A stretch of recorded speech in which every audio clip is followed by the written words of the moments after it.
Eu peço desculpa que isto caí aqui um bocado de paraquedas, que a professora Lina Morgado infelizmente apanhou Covid e então não está disponível para fazer a moderação. Vou ter eu de assumir essa grande responsabilidade. E como já vamos um bocadinho atrasados, a ideia destas apresentações, primeiro vamos ter uma apresentação com o Bernardo Rodrigues da Space Design Competition, falar do projeto em que esteve envolvido. A seguir vamos ter então 7 ou 8 apresentações acerca de vários projetos relacionados com a área da educação. E no final dessas apresentações vamos ter então abrir o espaço para perguntas e discussão acerca dos vários assuntos que vamos discutir. Portanto, para não atrasar isto mais, vamos começar então com Bernardo Rodrigues da Space Design Competition. Obrigado.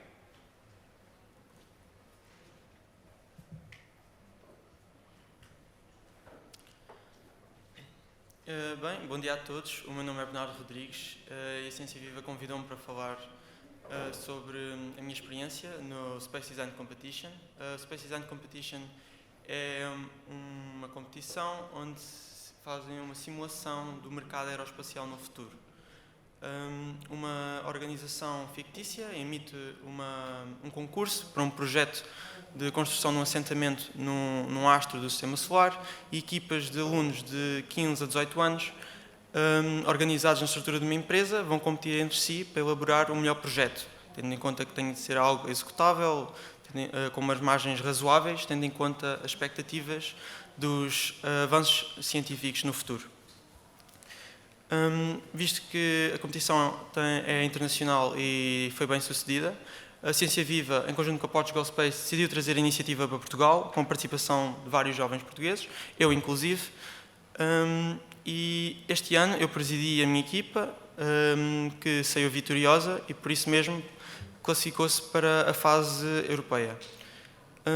Concluída a fase europeia, eu mais 3 jovens portuguesas, classificámos para representar a Europa na fase internacional, na NASA, no Kennedy Space Center, nos Estados Unidos, no final de julho, início de agosto.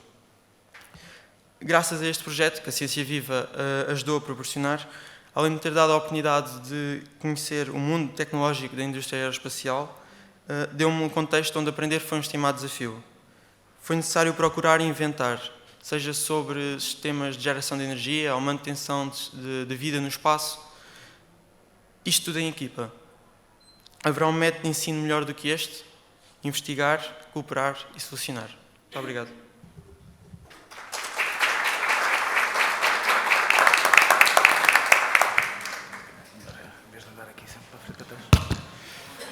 Vamos ficar agora com... Obrigado, Bernardo. Vamos ficar agora com a apresentação do professor Raul Antunes, do Centro de Investigação em Qualidade de Vida. Jogamos tudo, brincamos todos, projeto piloto de promoção da inclusão através do desporto. Obrigado. Ok, antes de mais, bom dia.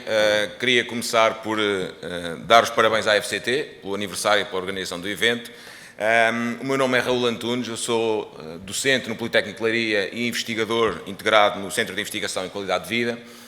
E aquilo que vos trazemos hoje é o resultado de um projeto piloto ao qual designámos Jogamos Tudo, Brincamos Todos, que no fundo visa promover competências de inclusão em crianças do primeiro ciclo. Ora, todos nós sabemos, e está muito presente na nossa atualidade, no âmbito das preocupações da educação, a questão da escola inclusiva, não só em termos de legislação, mas depois também no transfer que isso tem para a prática. E nós, dentro daquela equipa que vocês viram ali atrás e que vão ver mais à frente, várias pessoas são da área do desporto e várias pessoas reconhecem no desporto e no exercício físico um potencial importante em muitas áreas, sendo que a área da inclusão é também uma delas. E assim sendo, procurámos de facto dar uma resposta diferente, uma resposta interessante para as crianças e que pudesse transmitir um conjunto de competências que acreditamos serem essenciais. Neste caso, o objetivo deste projeto piloto foi então implementar um programa de atividade física, exercício físico, de jogos, todos eles adaptados em função de tipologias diferentes de deficiência, ou seja, as crianças eram postas a jogar, a competir, a interagir, a brincar, passando pelo papel de uma criança cega, de uma criança surda, de uma criança com qualquer deficiência motora.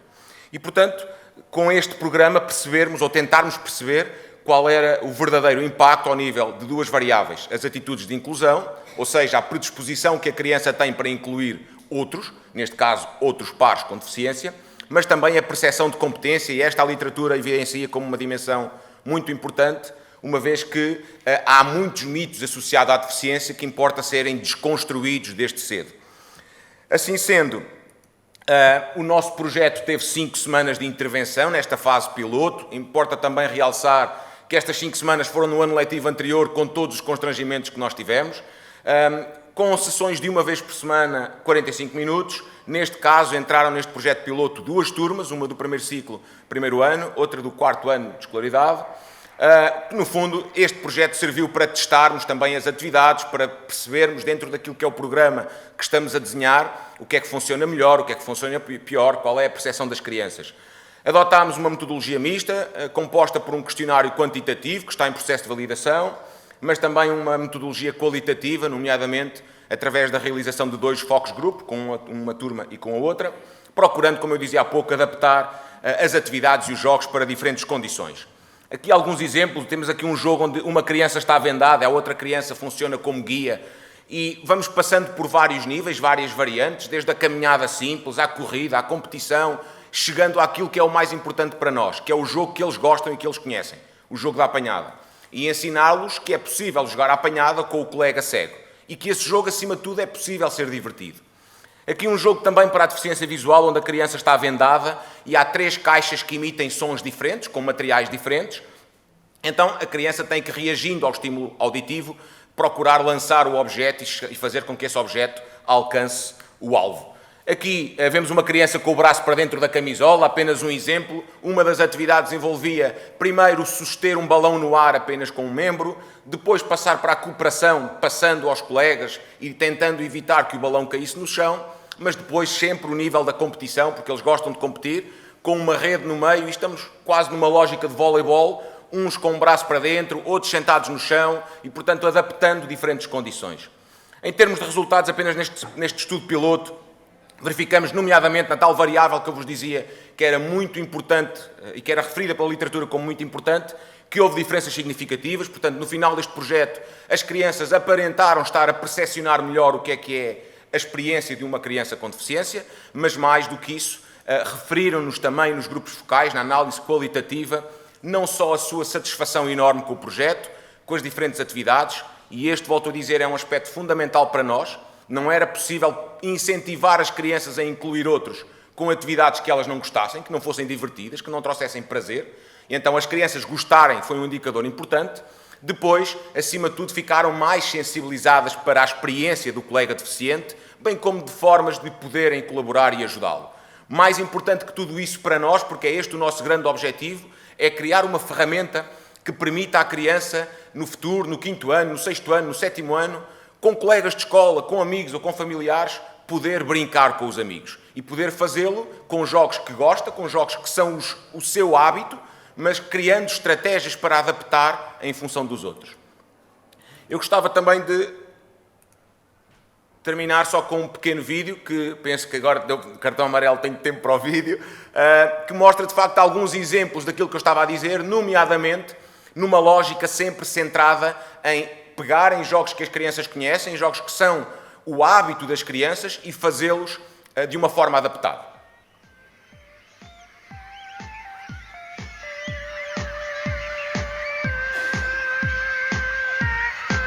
Isto foi uma escola de primeiro ciclo privada da região de Leiria. Posso dizer-vos também que este projeto já chegou a muitas escolas, em demonstrações, em eventos específicos, nomeadamente o Dia Internacional da Pessoa com Deficiência. E mais do que tornar estas crianças dependentes de nós para fazer isto, importa-nos criar condições para que, quando nós formos embora, elas continuem com brincadeiras inclusivas e continuem afiliadas a este tipo de práticas e sensibilizadas para este tipo de práticas. Jogamos tudo e ganhamos todos! Ok, se eu conseguir andar para o último slide. Sendo o dia em que se celebra a investigação, eu gostava de terminar com a equipa que está na base deste projeto, mas acima de tudo com um destaque, porque fala-se muitas das vezes em ciência, na multidisciplinariedade, em nós falarmos uns com os outros, colaborarmos uns com os outros. Esta equipa, no fundo, retrata isso mesmo. Temos gente da área das ciências do desporto, eu, o professor Rui Matos, que está aqui presente, por exemplo, mas também da área da educação e da área da psicologia. Está aqui também a professora Roberta Frontini, que inclusivamente esteve ligada à realização dos focus groups. E, portanto, acreditamos bastante nesta lógica multidisciplinar, mas, acima de tudo, acreditamos bastante numa ciência que possa resolver ou ajudar a resolver problemas da sociedade. Muito obrigado a todos.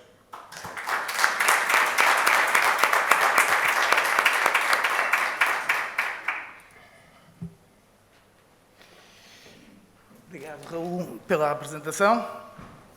Vamos passar imediatamente à nossa próxima apresentação, que será com a doutora Cristina Silla, do Centro de Investigação em Estudos da Criança, e vai-nos falar do Mobeibo, para além das barreiras, desenhar a aprendizagem das narrativas na era digital.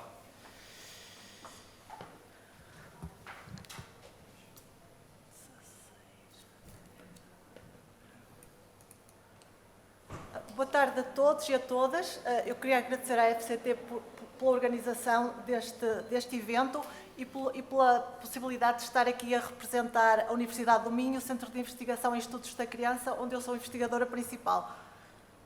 Só um segundo. Ok. Então, o projeto que eu venho apresentar aqui é o Mobeibo, para lá das barreiras, é Moving Beyond Boundaries, desenhar a aprendizagem das narrativas na era digital. Ok.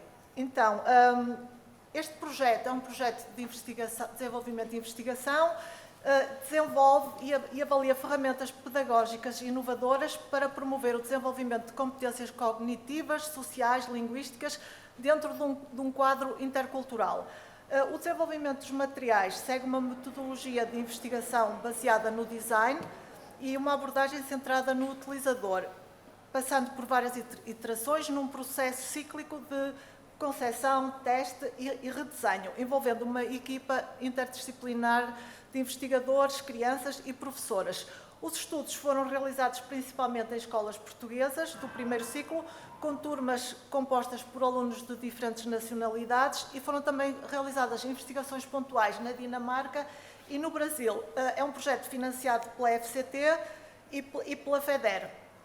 O nosso objetivo aqui é apresentar muito sucintamente os materiais e descrever brevemente como evoluíram como uma interface de convergência de várias teorias complementares e também contribuir para o entendimento de que a concepção e desenvolvimento de ferramentas e tecnologias destinadas a criar oportunidades significativas e inclusivas para contar histórias digitais no século XXI é um esforço complexo e exigente que exige equipas multidisciplinares, mas também pode ser uma ferramenta poderosa para abordar as complexidades dos tempos em que vivemos. Os manipulativos digitais são objetos físicos que têm propriedades computacionais incorporadas. O Mobeibo, o manipulativo digital, é a nossa principal ferramenta. É composta por uma série de blocos físicos de madeira que se ligam uns aos outros e, ao conectar os blocos uns aos outros, despoleta os respectivos conteúdos digitais num ecrã de um computador ou de um tablet. Cada elemento tem animações específicas que exibem diferentes ações. Temos um conjunto de 8 países, cada país tem 7 elementos. A pesquisa dos países, o que representamos é tudo baseado em pesquisas intensivas. Tentamos sempre falar com pessoas dos respectivos países para validar as nossas investigações. E depois temos também o StoryMaker, que é uma versão completamente digital do manipulativo digital para quem não tem realmente os blocos físicos. Em vez de juntar os blocos, então arrastam as personagens, os elementos para o centro do ecrã. Para além disso, temos também um conjunto de story apps. Já temos Mobeibo na Índia, Mobeibo no Brasil, Mobeibo em Cabo Verde, estamos a desenvolver Mobeibo em Portugal. E a ideia é, os story apps permitem que as crianças conheçam essas culturas de uma maneira lúdica e, ao mesmo tempo, enriquecem e dão-lhes ideias para continuar e para desenvolver as suas histórias.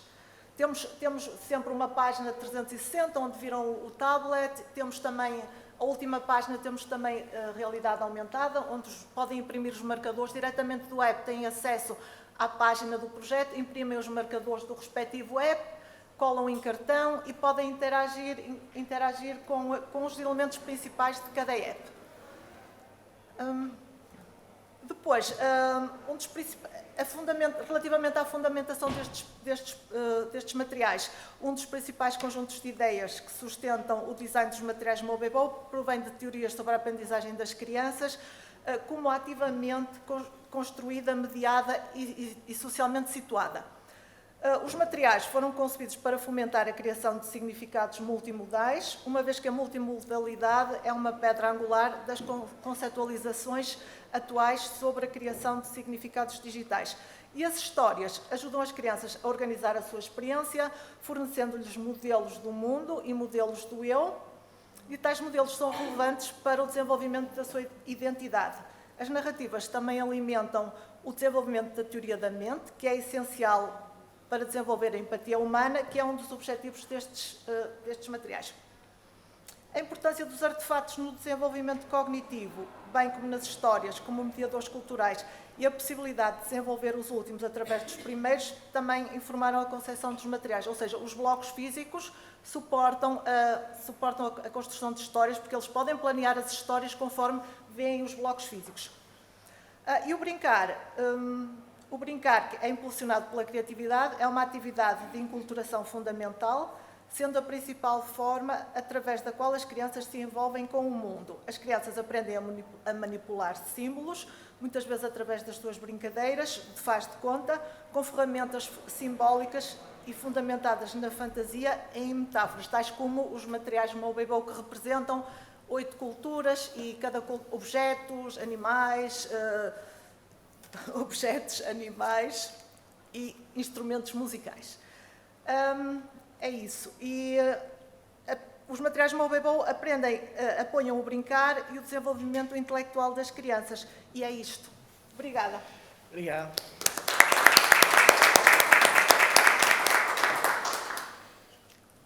Vamos continuar. Muito obrigado pela apresentação. Vamos continuar com Pedro Jerónimo, do LabCom. Já está ali atrás. Uma apresentação sobre o Media Trust Lab, estudar e capacitar à escala local.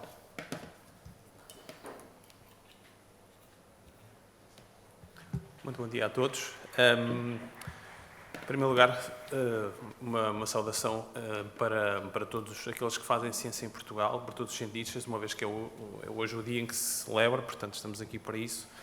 O motivo de eu estar aqui é falar-vos sobre um projeto que está a decorrer na Universidade da Beira Interior, tendo como outra instituição participante da Universidade de Coimbra. É um projeto FCT. Não vos venho trazer ainda dados, porque o projeto está numa fase ainda inicial, mas em todo caso estamos a falar de um projeto que tem este nome, Media Trust Lab, é um laboratório de média regionais para a confiança e literacia cívicas. É o quarto projeto que está a ser executado na linha de outros projetos executados no LabCom, uma das unidades de investigação da Universidade da Beira Interior, que tem colocado esta unidade de investigação na linha da frente em Portugal, na investigação em torno dos média regionais, do jornalismo que é desenvolvido nestes meios mais à escala local. E então, este projeto nasce de uma problemática, que é a desinformação. Sempre existiu, não é de agora, não é do processo de transição digital, como sabemos, mas que se tem, no fundo, a digitalização veio potenciar essa problemática na medida em que o cidadão comum passou a estar mais capacitado com tecnologia e também poder criar e disseminar desinformação.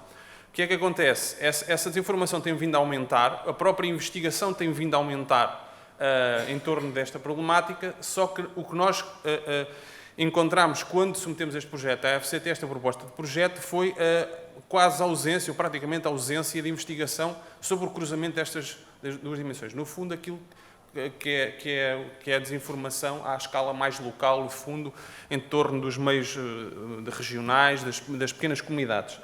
Por um lado, perceber essa questão. Por outro, perceber que no ambiente digital, estes meios, à semelhança dos meios de outra dimensão, seja de dimensão nacional ou internacional, eles estão ao mesmo nível do ponto de vista de potencial de gestão de informação. Eles neste ambiente estão ao mesmo nível. Qual é a grande diferença? A grande diferença está nos recursos.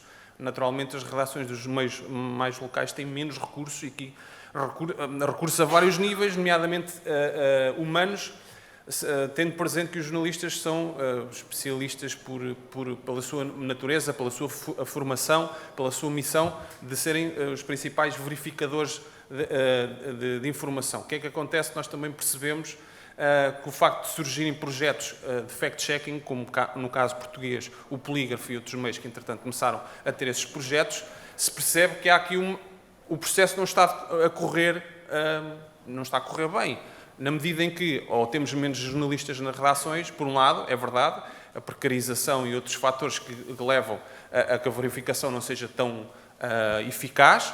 Por outro lado, também perceber que os jornalistas que existem à face da Terra não são suficientes para o volume de desinformação que circula.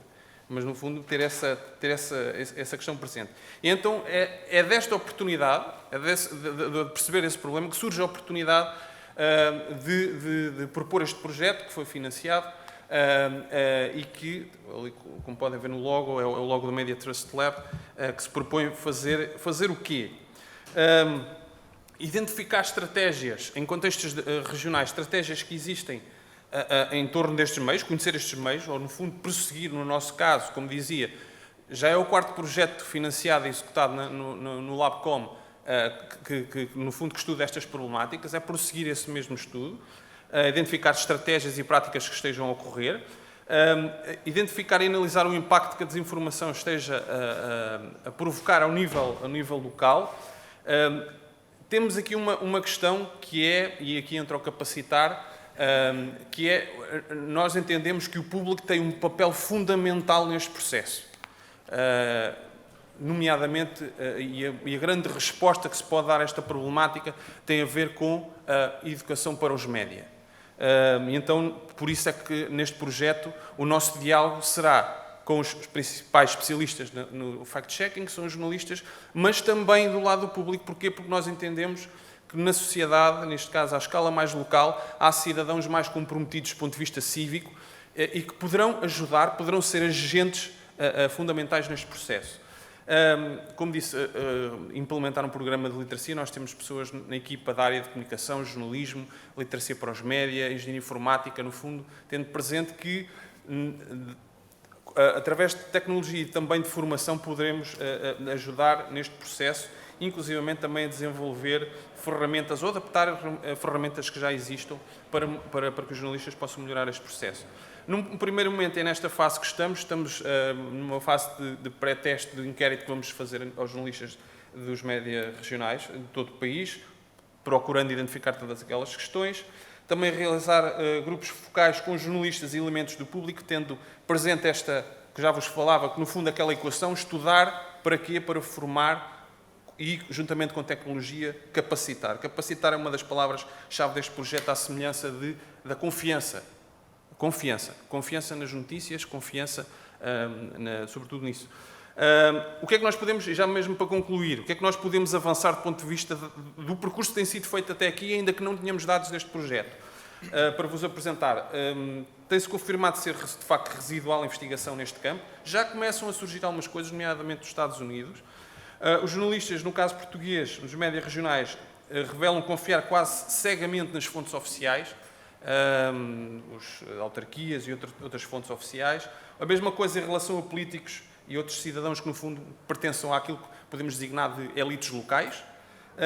O fact-checking, a verificação da informação, parece estar mais presente em algumas redações do que noutras.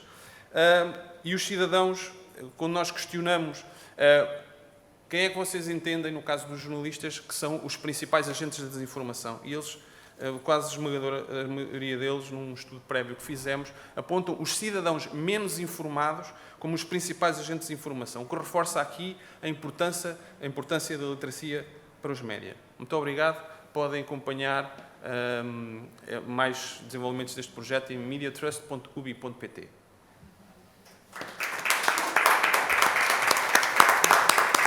Obrigado, Pedro.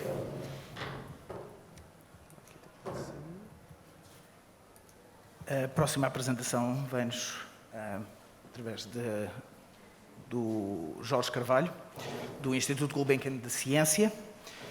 E o projeto é Lab in a Suitcase, laboratórios portáteis para aumentar o acesso à ciência.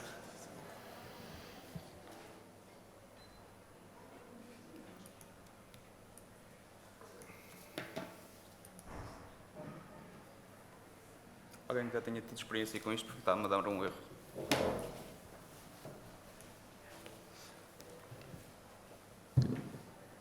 Document not readable.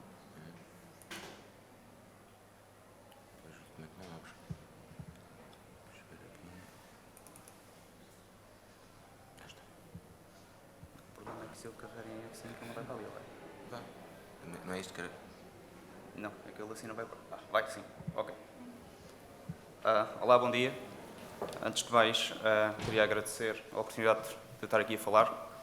Este evento é particularmente importante para mim, porque a minha primeira participação num evento de ciência em Portugal foi no Ciência 2010. A minha apresentação eu vou falar em inglês, os slides estão em português, e depois durante a discussão eu posso falar em português ou em inglês, conforme seja necessário. So, my name is Jorge Carvalho. I'm a bioengineer of research and development at Gulbenkian Ciência. I'm responsible for a recently opened service of microfabrication for applications in life sciences. And today I'm here to talk about the Lab in a Suitcase project. So, the Lab in a Suitcase project has a main goal of contributing for the democratization of science and to leverage scientific research and the education in science in a more inclusive and global way. Here in this picture, you can see a group of researchers from African countries that participated in this program for post-graduation, the PGCD. So they came to Portugal to get a doctorate degree, and several of them came back to their origin countries, and there was a difficulty that they face, which is the lack of equipments in the host institutes. So what we did was actually a survey for 30 of these researchers, and we asked which equipment they will need most for them to run research. And we made a statistical analysis, and also we assessed the feasibility of creating these equipments. And this is how we started in 2019 to make the concept and the planning about the Lab in a Suitcase. In 2020, we focused, so we got funding, and in 2020, we focused on prototyping and also in testing of these equipments. In 2021, we started fabricating the first suitcases, and our main goal was to make workshops and also to start distributing. And these workshops were first through a webinar, so it was theoretical, and then we invited our collaborators to come to IGC, and in this space that we call the Making Lab, we gave them training. Training not only as users of these equipments, but also in the fabrication of these equipments, because all of this project is an open science project, so they can replicate what they learned here. They also learn in terms of maintenance, because if something goes wrong, they will be capable of making a diagnosis and correcting if needed. And in 2022, we widened the scope of the project, and now we have an initiative of borrowing these suitcases for high school and university level professors, so that they can use the kit in the classes. So, as the name says, what we have is a cell and molecular biology lab inside the suitcase. And inside this suitcase, what we have is a kit of micropipettes, which is the workhorse in any lab. And then we have one very interesting equipment from Bento Bioworks, which it's a station that contains a PCR machine, a centrifuge, electrophoresis system, and a transilluminator. So they can make imagine COVID, PCR tests, and many other things using this equipment. We also have a visible light spectrophotometer, which you can see down left. We have an incubator where you can make cell growth and many other applications that required temperature control. And we have a stereoscope or microscope, if that simplifies, and stage for this. So what we have here is something that is portable. We say low cost, but I actually prefer cost effective. It's easy to use, it's versatile because it can have many applications, and it can be used at academic level for research or for educational purposes. And what I can say is that these equipments will be useful in any lab, anywhere in the world. This is an open science project, as I said before, and this means that we constantly need to share knowledge. And for that, we use digitalization of everything that we produced, including tutorials on how people anywhere in the world can replicate some of the components.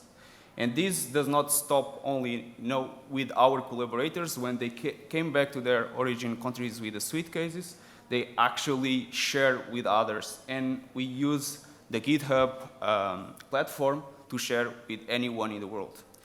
So it's very important to communicate our deliverables. And we have been very lucky in that regard. We got some media attention about this. We made 6 different workshops. We produced 12 kits. So far, we have an active community, and for that, we use things like WhatsApp. And it's super nice to get feedback from the researchers of the impact that this kit is having in research and also in education. We are particularly proud of the prize that we got from the magazine Exame Informática, os melhores e as maiores do Portugal Tecnológico, in what regards to social responsibility. And this is something that is really an important message, is that science is not only technological development and knowledge production, it's also having some social responsibility. There is a lot of people that we should be thankful, not only the people that participated directly in the team, but in IGC we have several units, and this ecosystem allows to make a lot of synergies that facilitate to perform this kind of projects. I also want to thank some of my colleagues that were beta testers of the equipment, and last but not least, the funding from Merck Family Foundation and from Oeiras Municipality through the program Oeiras Valley. And thank you for your attention, and I will be glad to answer here or outside some of your questions. Thank you. Obrigado, Jorge. Vamos ter a seguir a doutora Ana Carvalho, do Centro de Investigação em Artes e Comunicação, uma apresentação acerca de um novo modelo pedagógico para o ensino da cyber performance no ensino superior.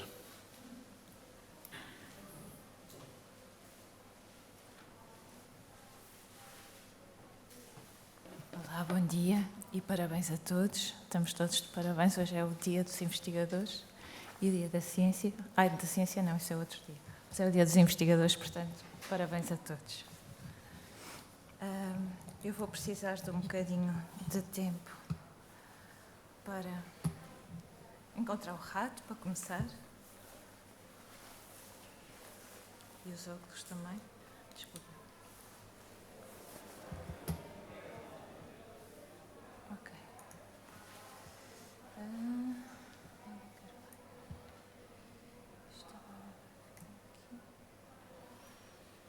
Não?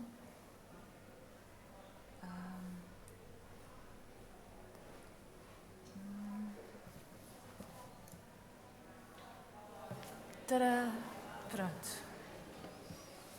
Certo. E agora que esta parte está resolvida, deixem-me só abrir aqui a minha apresentação, porque ao contrário dos meus colegas, sou muito boa a improvisar, mas noutras circunstâncias não nestas. E por isso, e como são só uns minutos, eu resolvi mesmo pelo guião e assim eu sei que não me perco. Ok. Pronto, então, bom dia. E eu começava por agradecer a oportunidade de participar neste encontro Ciência 22 e apresentar então o projeto SciPad. Este projeto é constituído por investigadores de 3 universidades, da Universidade Aberta, a Universidade da Maia e a Universidade do Algarve, e estamos todos reunidos no CIAC, o Centro de Investigação em Arte e Comunicação.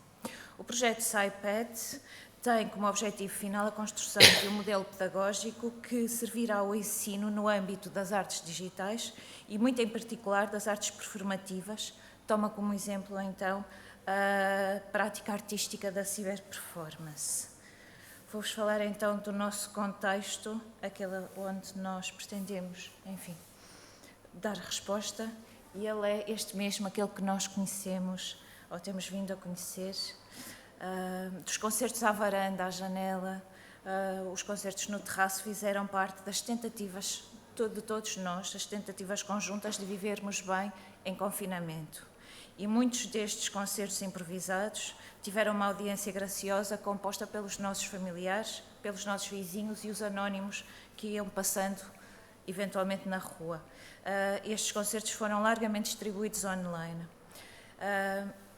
Além destes concertos, a partir do espaço doméstico aconteceram outros que se converteram na rotina de muitos profissionais das artes que, por diversas razões e entre elas por compromissos pré-pandemia, transformaram as suas obras em performances, sejam eles vídeos pré-gravados ou lives distribuídos nas redes sociais. E por isso recurso às tecnologias digitais para a distribuição de peças de teatro e performances via redes digitais no acesso a arquivos de internet ou mais especificamente na criação de raiz de performance alterou as práticas artísticas e estabeleceu um potencial para a inovação de toda a economia criativa. Digamos que todas as artes se tornaram, de alguma forma, performances online. E agora, relativamente ao contexto da ciberperformance, para entenderem um pouco do que é que, especificamente, do que é que estamos a falar. Enquanto algumas formas de experiência cultural, entre elas os jogos de computador, existem em virtude das tecnologias digitais, outras, por exemplo, o cinema, o teatro, a literatura, sofreram alterações, muito além de serem criadas versões digitais para expandir o seu potencial e atualizar as suas formas de produção e acesso. Esta é uma das primeiras performances da Helen Varley Jamieson, com uma outra artista, a Paula Cruthchow, desculpem que o nome é um bocadinho difícil, e o nome Cyberperformance foi usado pela primeira vez no ano 2000 para identificar como género específico as performances onde os performers e os públicos se encontravam de forma síncrona no espaço virtual. No entanto, na ciberperformance também estão incluídos elementos multimédia pré-gravados e espaços outros, além dos espaços virtuais, e que não precisam ser só os espaços domésticos. A ciberperformance leva-nos a repensar o conceito de performance na medida em que a mediação tecnológica obriga a considerar o dispositivo tecnológico simultaneamente como mediador e agente ativo da obra artística. Um outro exemplo, este que cresceu em audiência durante a pandemia, pelas suas características intrinsecamente digitais e atendendo à impossibilidade de fruição dos espaços culturais, o interesse pela ciberperformance tornou-se evidente, pela forma como recorre às ferramentas digitais e pela forma como envolve novas audiências.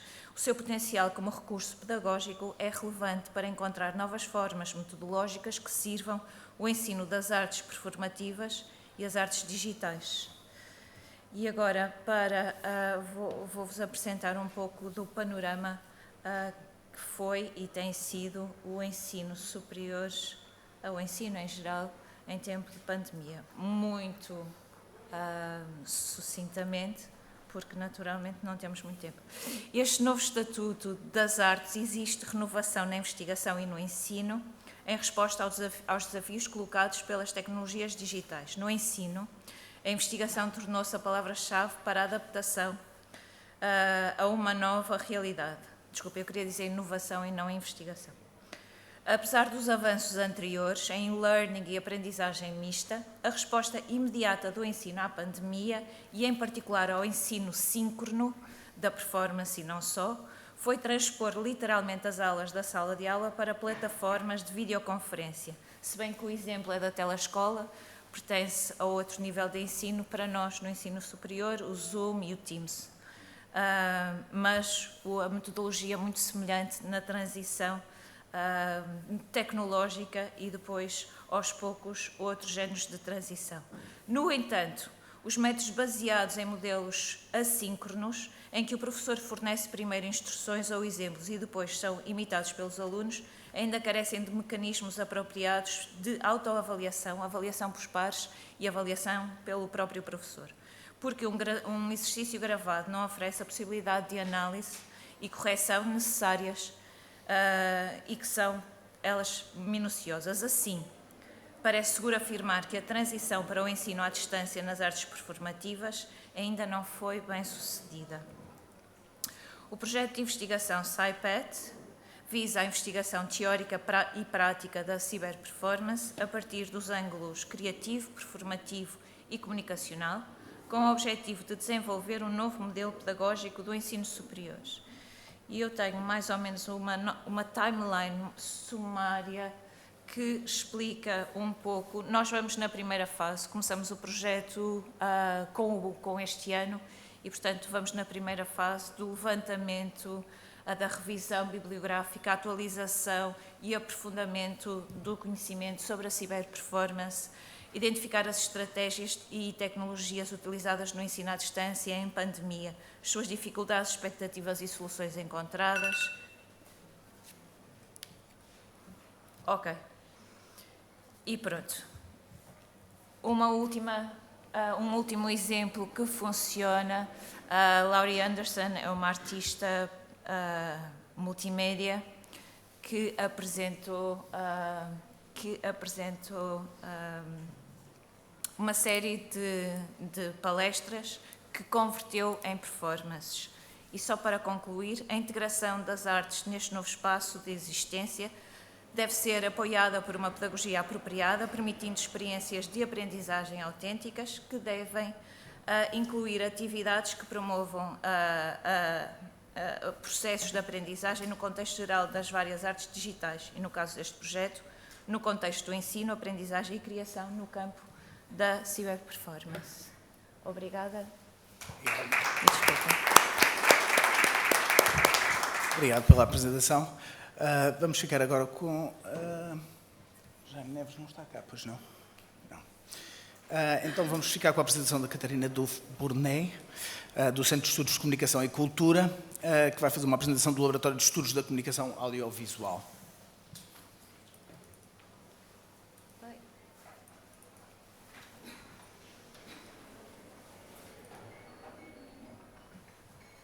Então, muito boa tarde. É um gosto poder estar aqui e partilhar palco com os meus colegas. A iniciativa que vou apresentar é mais lateral àquilo que foi apresentado, não tem este impacto nesta ligação na área da educação, mas visa, acima de tudo, promover a transferência bidirecional de conhecimento com o mercado, tendo como referência a área do audiovisual e contribuir, por um lado, para o desenvolvimento da ciência, na área das ciências da comunicação, dos média e dos estudos do audiovisual, e também contribuir para o desenvolvimento do próprio mercado. Portanto, de alguma forma, a partir de uma experiência profissional que se tem desenvolvido ao longo dos anos, quebrar algumas barreiras que existem entre o mercado e a academia, neste caso concreto, no setor dos média e do audiovisual. Parte aqui do meu envolvimento no Observatório Ibero-Americano da Ficção Televisiva, já desde 2005, que é um espaço que junta 12 países do espaço ibero-latino-americano e que estudam em específico a ficção televisiva, com a aplicação de um protocolo metodológico comum aos 12 países, embora haja, obviamente, diferenças nos mercados em que estamos a analisar, e que tem levado, neste caso, em termos muito pessoais, ao desenvolvimento de investigação aplicada, e tem aqui alguns exemplos de trabalhos que desenvolvi numa ligação estreita com o mercado, tendo em vista também aqui a possibilidade de alguns impactos, mesmo em termos regulatórios, para o mercado, para o setor do audiovisual, e também o ensino. Portanto, já foi possível desenvolver uma formação avançada especificamente no audiovisual, o desenvolvimento de uma disciplina de opção na licenciatura de Comunicação Social e Cultural na Universidade Católica sobre ficção televisiva, portanto, promover esta área do audiovisual e, em concreto, das narrativas. Portanto, o laboratório está ancorado no Centro de Estudos de Comunicação e Cultura, numa ligação mais próxima com uma das linhas de pesquisa, a primeira, Media Narratives and Cultural Memory, embora haja o objetivo de ser extensível e, no fundo, promover este trabalho inter e transdisciplinar. Portanto, atendendo a todas estas alterações decorrentes, quer da digitalização, dos emerging media, das novas práticas de consumo, portanto, numa perspectiva circular do processo de comunicação, é necessário olhar para o audiovisual, perspectivar o audiovisual e, portanto, o nosso objetivo é que haja aqui desenvolvimento de trabalho nas diversas frentes e, portanto, que nos permita ir desde a produção aos circuitos, à distribuição, à oferta e aos consumos. Sendo assim, como eu dizia, o nosso objetivo é que haja estas perspectivas inter e transdisciplinares, obviamente com uma abordagem completamente variada em termos metodológicos e aqui com um ponto central em termos também da pertinência dos estudos comparativos e que nos permite, por exemplo, observar diferentes casos nacionais, por exemplo, o que fizemos com a transposição da Audiovisual Media Service Directive, a nova diretiva do audiovisual que foi aprovada em 2018 pela União Europeia e que foi transposta e entrou em vigor em Portugal em 1 de janeiro de 2022, de uma forma muito rápida vem promover alterações, nomeadamente a obrigação das plataformas de streaming de fazerem um investimento direto na produção local, entre outras questões, e, portanto, também estivemos, de alguma forma, ativos no desenvolvimento de estudos desta natureza e também, neste caso, isto decorrente, estava a falar dos estudos comparativos, de perceber como é que outros casos nacionais assim o desenvolveram. Portanto, identificamos aqui 4 grandes campos de pesquisa: informação, ficção, documentário, entretenimento e publicidade, e contextos, não só da indústria do audiovisual em si, mas também as questões de financiamento, regulação e compliance e consumos e métricas, permitindo aquilo que eu estava a dizer, que é este trabalho circular desde a produção até ao consumo. De uma forma muito rápida, estou mesmo a acabar, lá está, também esta ideia inter e transdisciplinar, não só dentro do próprio centro, portanto nós temos uma das linhas de pesquisa na área da tradução, a questão da tradução audiovisual também é importante e, portanto, também estamos a desenvolver trabalho nessa área, mas também dentro da própria Faculdade de Ciências Humanas e da Universidade Católica, ou com outros centros, mas também interinstitucional com outros centros de outras universidades que de alguma forma trabalhem para esta área. Pessoalmente estou a trabalhar com um colega da Universidade Nova, eu na área de visual, ele na área mais da área da inteligência artificial, dos algoritmos e os sistemas de recomendação. Portanto, pensamos que de alguma forma podemos desenvolver este tipo de trabalhos. Portanto, publicações de natureza vária, encontros, e lá está estas sinergias entre estudantes, investigadores e players de mercado, como eu comecei por dizer, tendo em vista a quebra desta linha de separação entre o mercado e a academia e promover a transferência de conhecimento bidirecional, neste caso concreto, sobre os estudos dos média e do audiovisual. Muito obrigada, se calhar falei muito depressa e não utilizei os 7 minutos, mas pronto. Obrigada. Muito obrigado.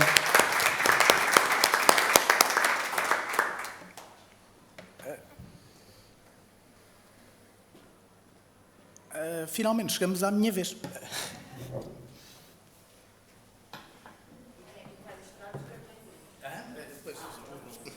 Podem contabilizar.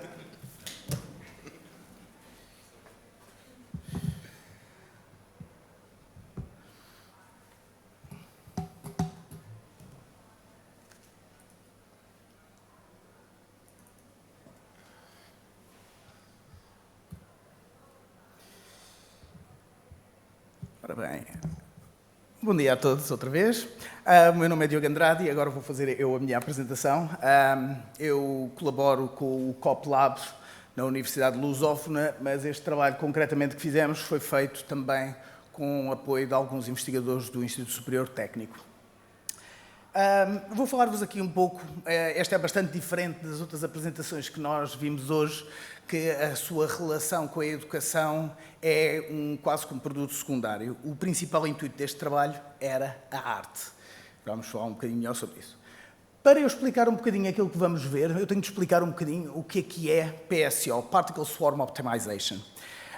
Essencialmente, partindo do princípio que resolver um problema, se estamos a falar de um problema matemático, qualquer tipo de problema, um problema mais humano, para podermos resolver, temos de pesquisar o espaço de soluções e ir-nos aproximando de uma solução progressivamente. Ora, no campo mais científico, matemático, nós temos coisas como o gradient descent, que alguns já poderão ter ouvido falar, ou greedy hill climbers e outros que tais, que o que fazem é encontram uma solução, começam num ponto aleatório desse tal espaço de soluções e vão navegando por esse espaço, tentando melhorar progressivamente essa solução. A maior parte desses algoritmos tem um pequeno problema, nomeadamente a ideia dos mínimos locais, ou seja, chegarem a um ponto de onde não conseguem melhorar, ou seja, chegaram a um género de um vale, olham à volta, não existe nenhuma solução melhor e nada os faz crer que se saltarem muito vão encontrar algo melhor. O Particle Swarm Optimization foi um algoritmo, entre outros, que foi desenvolvido para dar um bocadinho a volta a isto, partindo da ideia de que podemos partir de muitos sítios em simultâneo e ir procurando múltiplas soluções em paralelo. Obviamente podíamos ter usado os outros algoritmos para fazer a mesma coisa, só que o Particle Swarm Optimization distingue-se um bocadinho nesse particular pelo facto de que as partículas, ou seja, cada uma das soluções que está a ser iterada, vão comunicando entre si e vão tentando informar-se umas às outras de onde é que pode haver melhores soluções. Ou seja, existindo assim uma tendência menor para cair num mínimo local ou num problema que não será a melhor solução, mesmo podendo aproximar-se de.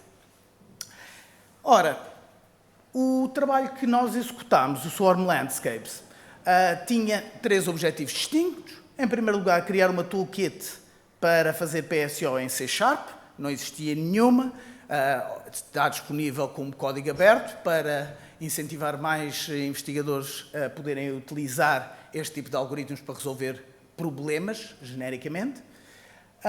O segundo objetivo, que foi o mais forte no meio disto tudo, foi criar arte generativa. Ou seja, ali nós podemos ver algumas das imagens que são geradas no processo da criação, da iteração do tal PSO no espaço de soluções. No primeiro caso temos uma solução, o problema era encontrar o ponto mais baixo de uma paisagem, vamos chamar-lhe assim. No segundo caso, mais interessante, era encontrar qual é que é o ponto mais interessante de uma pintura, neste caso a Mona Lisa, como se nota, utilizando algo que é o Half's Mean Bell Curve, que é um algoritmo proposto precisamente para encontrar pontos de interesse em pinturas clássicas, adaptado para o nosso uso.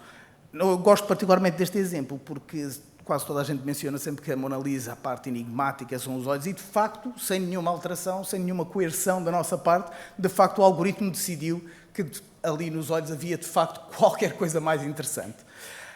Em terceiro lugar, o nosso terceiro grande objetivo era a educação. Eu e o meu orientador somos professores na Universidade de Lusófona, no curso de videojogos, e uma das cadeiras que lecionamos é a inteligência artificial. E já chegámos há algum tempo à conclusão, bastante óbvia, que os alunos compreendem melhor quando conseguem visualizar um algoritmo. Mostrar a formulação matemática de um algoritmo funciona e tudo mais, mas é completamente diferente deles verem o que está a acontecer, verem as várias partículas a movimentarem-se e a começarem a caminhar na mesma direção enquanto procuram a solução. E mais, poderem eles próprios alterar não só o problema, como alterar a maneira como, por exemplo, as partículas comunicam. Se só comunicam com as partículas que estão pertinho delas, se comunicam com todas as partículas, que tipo de comportamento é que se obtém. E aproveitamos também isto para criar aqui a ponte com uma área científica que é os sistemas complexos, que é a emergência de ordem a partir de um aparente caos. Eu tenho aqui um pequeno vídeo do algoritmo em ação. Aqui estamos a... Isto não deveria estar aos saltinhos, mas pronto, isto é mais suave. Aqui o problema que foi dado foi, de facto, uma paisagem, é criada com aleatoriedade, e temos as várias partículas à procura daquilo que será o ponto mais baixo. e podemos ver que algumas partículas encontram aquilo que para elas será o ponto mais baixo, até que uma partícula perto delas diz, não, eu estou aqui num sítio mais baixo, e então vê-se um movimento orgânico na procura de soluções em conjunto. Portanto, a ideia aqui, acima de tudo, era criar beleza a partir de algo frio, como um algoritmo de computador. Acreditamos que atingimos esse objetivo, felizmente. E pronto, essencialmente, acho que cumpri o tempo. Essencialmente é isso, estarei disponível. Está ali um link para o artigo. Se quiserem saber mais de como é que isto foi atingido, ou quiserem até fazer download e experimentar, brincar com este tipo de otimização. Muito obrigado. Vamos ficar agora... Vamos ficar agora com... Temos algum tempo para perguntas e para introduzir alguma discussão acerca dos tópicos que viram, se alguém tiver perguntas.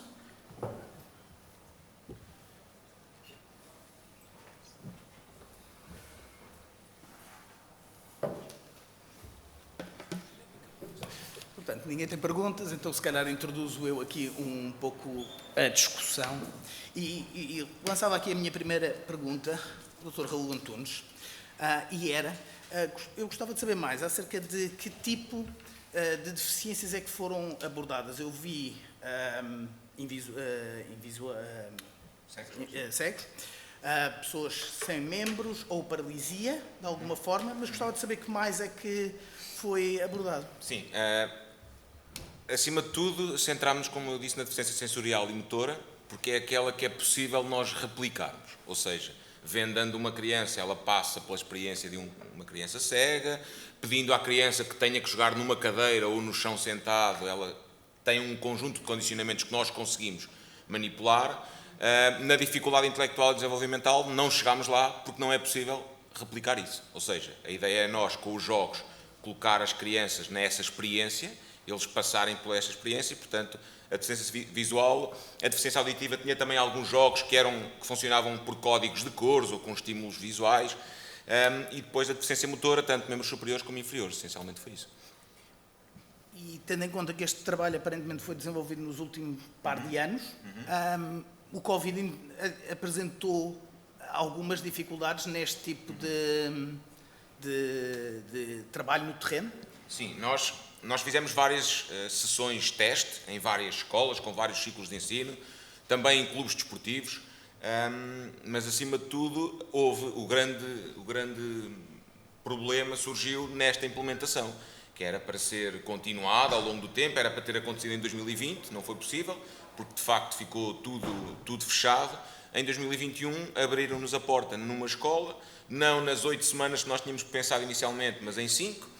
Foi o possível e este ano estamos a criar condições para, de uma forma mais séria e continuada, acima de tudo, podermos implementar. Muito obrigado. Agora gostava então, se não houver mais perguntas, ajudem-me. Então tinha aqui uma pergunta para o Dr. Jorge Carvalho, acerca do seu projeto. Eu sou completamente ignorante em relação à biotecnologia, de uma forma geral, mas imagino que aquele tipo de equipamentos que estão disponíveis naquela mala tenham também necessidade de consumíveis de alguma espécie. Esse problema foi abordado de alguma forma durante o projeto ou não é um problema que nem sequer se coloca? Sim, é uma excelente questão. É um problema. Pronto. Não existe só o problema de falta de equipamento nos PALOP, existe também o problema de logística, de como é que alguns desses reagentes conseguem lá chegar. E nós, nesta primeira versão, nós não incluímos um kit de reagentes, se bem que aqui conseguimos ver da parte dos investigadores uma resiliência fantástica. Um dos exemplos que eu ali tinha era uma aula a alunos do secundário sobre o que é a saponificação, ou seja, a fabricação de sabonetes. E esse tipo de reagentes que são necessários já são fáceis de se conseguir encontrar. No entanto, estamos nesta fase a trabalhar com os nossos colaboradores de maneira a conseguir-lhes providenciar alguns desses reagentes que são essenciais para que eles possam fazer, vamos dizer, uma investigação mais avançada. De qualquer das formas, existe, por exemplo, nestes casos, um potencial enorme naquilo que tem a ver com a ecologia. E um dos equipamentos é a lupa, ou o microscópio, e portanto é algo que eles podem levar para o campo e fazer a análise, o registro fotográfico e análise morfológica de diferentes espécies. Portanto, é de veras um problema, é algo que nós consideramos. Nós tentamos também sempre providenciar protocolos que lá está, passem por cima da situação, mas é algo que temos que pensar. Isto tudo também tem a ver com um bocado de efeito de bola de neve. Não é? Nós, neste momento, isto é uma prova de conceito, que realmente é possível executar ciência avançada no SPALOP. Não faz sentido continuarmos com o mesmo processo que é investigadores de países europeus ou de outros Estados Unidos vão à África, fazem recolha de amostras e depois vão para os seus laboratórios fazer todas as análises subsequentes. Portanto, isto é algo que nós estamos também aqui, para além da democratização da ciência, para além de que lá está, eu tenho um exemplo que nós consideramos realmente muito valor, que aconteceu em Santo Tomé. Portanto, em Santo Tomé nunca tinha sido dado numa aula de biologia molecular o que é um PCR. O primeiro PCR foi executado com este kit e isso é algo que nos deixa bastante contentes. Muito obrigado.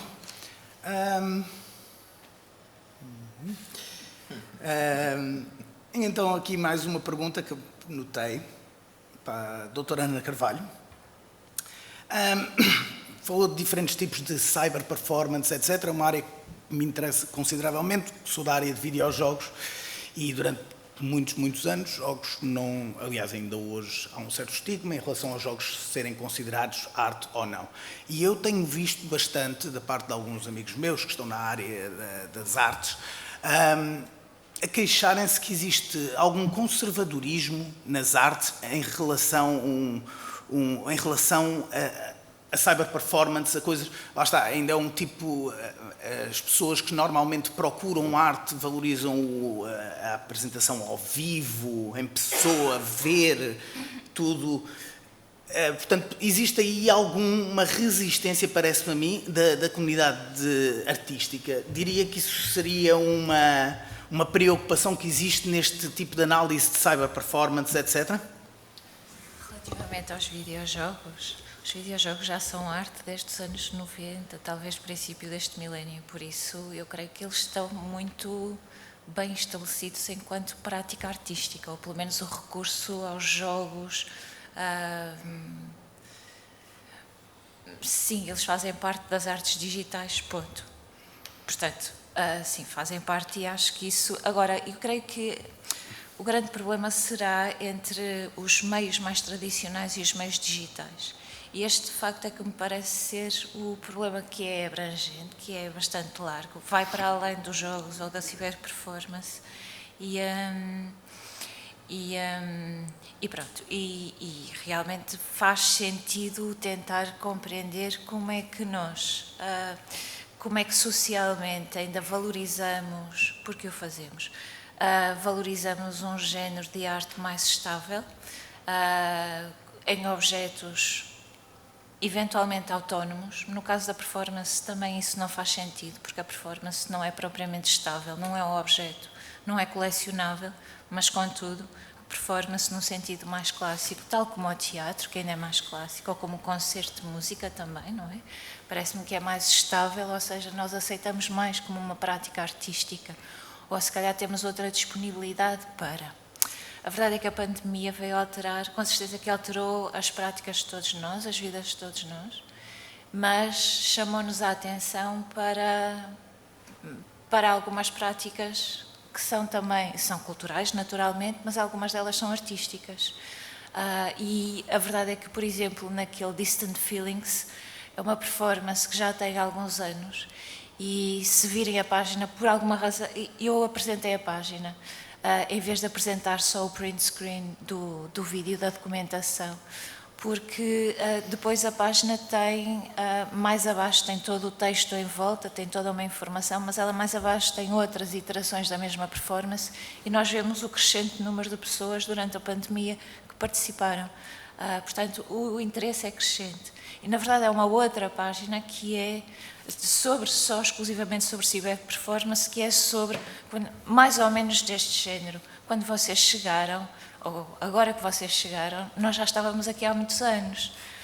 Pronto, por isso mesmo, porque estas pessoas já estão a fazer estas coisas há muito tempo. Nós é que andamos um bocadinho distraídos e durante a pandemia não tivemos outra solução se não ficar em casa e em frente ao computador e, portanto, temos mais atenção a estas coisas. Mas, pronto, é isso. Se calhar agora estamos prontos para a arte que tem vindo a ser feita desde os anos 60, 70. Obrigado. Tenho aqui uma pergunta para o Dr. Pedro Jerónimo. Qual foi, no fundo, daqueles cinco objetivos que o programa tem? Qual é que sentiu que foi o maior desafio? Isto é, eu tenho um bocado, pode ser preconceito meu, mas tenho um bocado até tendência a pensar que os meios mais regionais, a imprensa regional, etc., é mais conservadora em relação, como se calhar não tem tanto a luta pelas audiências, etc. Agora já é um bocado diferente, mas como não tinha tanta luta das audiências, havia um jornal para aquela terra, ou seja, não sentiam tanta necessidade de se modernizar. E agora, quando sentiram essa necessidade de modernizar, têm esta série de problemas que não estavam, se calhar, preparados para lidar. Diria que isto é uma análise minimamente aceitável ou estou completamente errado em relação a isto? Não, perfeitamente, é minimamente aceitável. Aliás, decorre um pouco, eu estava a ouvir a Ana, e decorre um bocadinho do processo de digitalização, que já se falou aqui noutras áreas de questões de resistência à digitalização e, obviamente, esses meios também foram é uma realidade. O processo de digitalização neste tipo de meios, embora tenha começado quase que em simultâneo com aquilo que aconteceu nas redações nacionais, só para situar aqui muito rapidamente, este processo começou em Portugal em 95, com o Jornal Notícias, primeiro a disponibilizar conteúdos online, e no ano seguinte logo o primeiro regional, curiosamente, segundo a minha tese de doutoramento, até que alguém contraria este estudo, curiosamente foi a região de Leiria. Vou fazer este sinal porque aqui colegas de Leiria, mais uma vez, regresso aqui à mesma sala, encontro colegas do Politécnico de Leiria. E, embora tenha começou de uma forma muito incipiente, e é sempre mais... Há resistência por um lado, tradicionalmente, tem a ver com a questão dos recursos. Eu recordo-me ainda há muito pouco tempo, no Dia Nacional da Imprensa, me perguntavam, faziam esta pergunta, se eu assim considerava que a inteligência artificial era o bicho-papão dos jornalistas, do jornalismo. Para o caso concreto destes meios mais pequenos, embora já se esteja a trabalhar em redações desta escala, embora redações regionais de outro tipo de países que não Portugal são sempre uma escala muito maior, mas embora isso já se esteja a fazer, em Portugal eu diria que os passos são dados de uma forma mais lenta, no fundo o percurso tem sido, no caso da imprensa, embora a imprensa, falou no caso dos jornais, embora historicamente a imprensa seja sempre o meio entre rádio e televisão que esteja mais na linha da frente da procura de se adaptar, ainda assim é de uma forma lenta, e no caso mais concreto dos regionais, eles têm, é natural, tem resistência de um lado, recursos do outro, a escassez de recursos que são muito... Eu diria que a pandemia veio derrubar algumas das resistências que existiam em alguma mentalidade mais conservadora. E aconteceu em Portugal alguns fenómenos interessantes, ainda que muito pontuais. Estou-me a recordar um estudo que fiz com uma colega da Universidade do Tennessee, neste caso olhando para redações de vários países, as redações regionais de vários países, Portugal, Finlândia, França, Alemanha, Reino Unido e Portugal, E curiosamente, algumas coisas de fundo, neste cenário que acabou por ser mais diferente, acabou por ser em Portugal, curiosamente, contrariando um bocadinho essa ideia do conservadorismo, mas lá está, foram casos pontuais. Exemplos, meios, por exemplo, que deixaram-se de publicar em formato papel, perceberam que o público estava no digital e se houve casos em que, pura e simplesmente, os meios terminaram, o modelo de negócio está muito assente na publicidade e encerraram portas. Houve outros casos que fizeram, pura e simplesmente, passar do papel só para o digital. E estou-me a lembrar de um caso que depois aconteceu algo interessante, porque ainda há perfis de público de consumo do papel, que houve parte do público a pedir, não, mas nós precisamos de um produto em papel.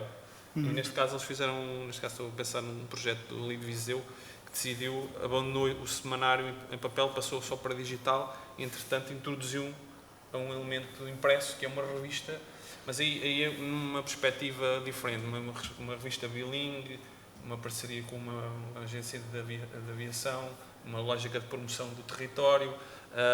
Digamos que, resumindo e concluindo, há algum conservadorismo, obviamente, em alguns meios, mas a pandemia veio quebrar algumas resistências para o digital. Okay. Agora, como fazer dinheiro com isso continua a ser a questão do $1 milhão para os médicos jornalísticos. Ok, obrigado. Tenho agora uma pergunta para a doutora Catarina Burnet. Falou da cadeia de produção toda, desde a produção à distribuição, etc. Também falou de muitos tipos de análise. Isto parece-me assim um projeto de enormíssima envergadura. E eu gostava de saber se existe algum foco principal no trabalho que efetuam e que tipo de análise então é que fazem nesse contexto. Sim, obrigada. O objetivo, o laboratório não é um projeto, no fundo há de ser uma plataforma que albergue diferentes projetos, que tanto podem partir da iniciativa da própria academia como também do próprio mercado.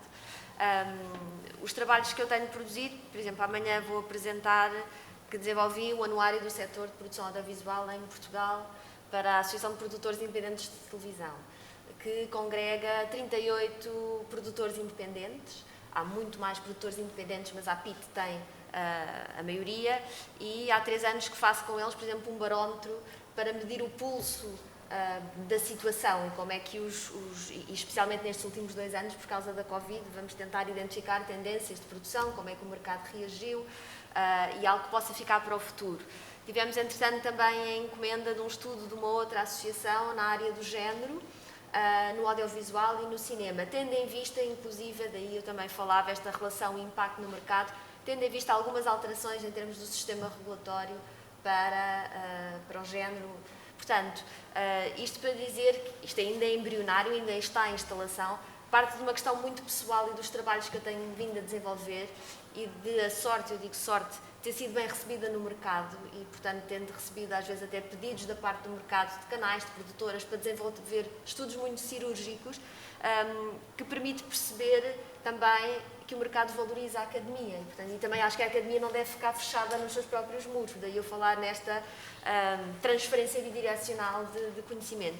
Portanto, não sendo apenas um projeto, é uma plataforma que vai procurar dar espaço a vários projetos que tenham como referência o audiovisual, mas que trabalhem muito também nesta perspectiva intertransdisciplinar, não só dentro da Universidade Católica e os seus centros, mas fora da Universidade Católica e com outros centros. Obrigado. Obrigada. Bem, chegamos aqui então ao fim do nosso tempo. Eu não sei que alguém mais tenha questões. Há ali uma questão? Ao fundo?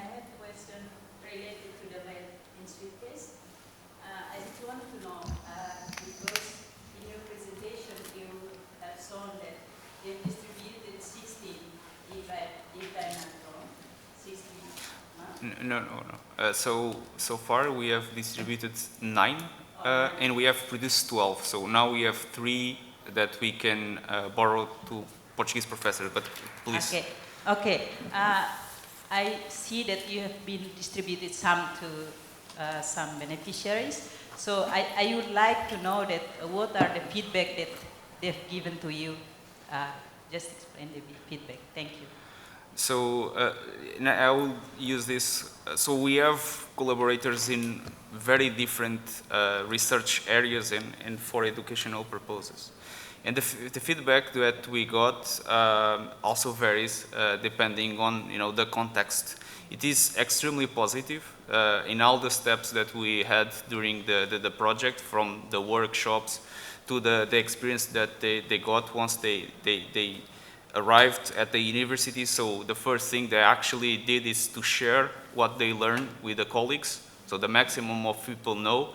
And then they, the lab, in a Sweetcase, it's much more than a lab, and this is actually an expression from one of our collaborators, is actually social interaction around this Sweetcase, because it's a challenge, and they need to be creative to conjugate these equipments for multiple types of researchers. And then we have, we don't have this feedback directly from the students, but we have several pictures, and we see the passion that they have, that now for the first time in the practical classes, now they have this nice equipment that can perform multiple different methods. And it's the joys, with the joy you can see the joy in their eyes, so I think it's a very positive. Thank you. Bem, sendo assim, queria agradecer novamente à organização pela disponibilidade em organizar estes espaços de divulgação e discussão. Queria também agradecer a todos os oradores pela disponibilidade e pela qualidade geral das apresentações. Muito obrigado. E pronto, acho que quase toda a gente há de estar aí disponível para mais perguntas lá fora, etc. Portanto, muito obrigado a todos por terem assistido e até à próxima. Obrigado.